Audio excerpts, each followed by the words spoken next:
Pertemuan singkat tapi penuh cerita, gelak tawa yang penuh warna.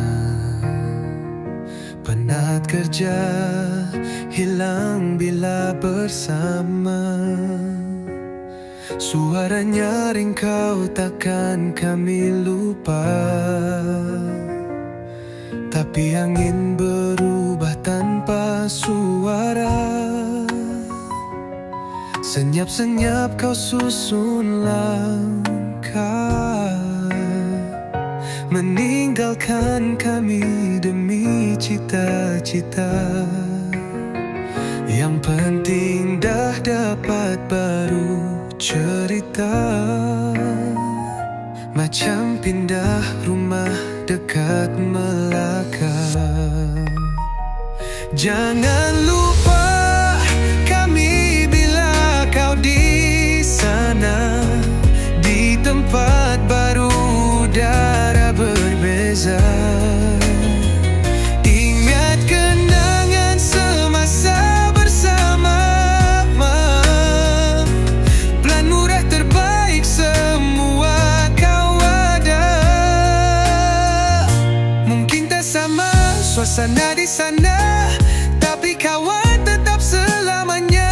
Selamat jalan, semoga berjaya di tempat baru, kekal bergaya dengan kocek penuh rahsia. Kita tahu bukan mudah, berat hati rasa bersalah, increment rendah, semangat pudar, kau pilih pintu keluar. Kami faham dan ikhlas terima, walau rasa sunyi bila kau tiada. Doa kami sentiasa ada untuk kau yang kejar cita-cita. Kalau rindu kau tahu ombor kami, jangan biar sunyi kami remove group nanti. Cerita baru jangan simpan sendiri, share-lah sikit buat kami happy. Jangan lupa kami bila kau berjaya, bila gaji besar, bila motor lama bertukar. Kenangan lama jangan dibiar putar, meskipun kau nanti duduk seorang di meja besar. Selamat jalan, semoga berjaya. Kawan tetap kawan selamanya.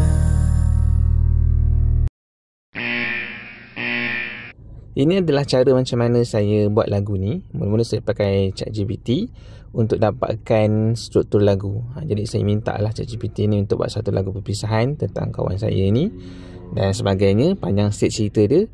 Tapi tujuannya adalah untuk dapatkan lirik tu dengan lebih cepat. Tapi kemudian saya akan edit lirik itu berdasarkan situasi apa yang dialami oleh kawan saya itulah. Tak adalah saya gunakan 100% dan majoriti lirik tu adalah saya ubah. Cuma struktur lagu tu saya dapat daripada ChatGPT dan ia memudahkan saya untuk buat lirik tu dengan lebih cepat. Untuk melodi pula, antara aplikasi yang saya guna adalah Suno ni. Dia mudah je, kita update kita punya lirik dekat sini dan kita tekan bahagian custom dan pilih lirik kita sendiri. Kemudian kita boleh pilih style apa yang kita nak untuk lagu kita ni dan kita letak kita punya tajuk. Kemudian tekan saja create dan dia akan generate beberapa lagu untuk kita lah. Tapi dia ada had lah, untuk yang percuma dia ada limitasi dia. Tapi hari keesokannya kita boleh buat lagu yang baru. Dalam banyak-banyak lagu yang saya generate ni, saya hanya pilih satu sahaja. Dan saya juga cuba aplikasi yang lain. Saya Google sahaja AI music generator yang ada dekat Google ni, dan saya pilih lagu yang terbaik untuk music video saya kali ni. Dan akhir sekali, gambar-gambar dalam video tu saya gunakan ChatGPT. Saya upload gambar kawan saya tu dan convert kepada kartun, dan saya hasilkan beberapa gambar mengikut apa yang saya nak. Cumanya kalau free revision ni kena sabar sikit, ada limitation bagi setiap hari, tapi dia akan reset lah setiap hari tu, kita boleh generate gambar-gambar yang baru. Okay, selamat mencuba.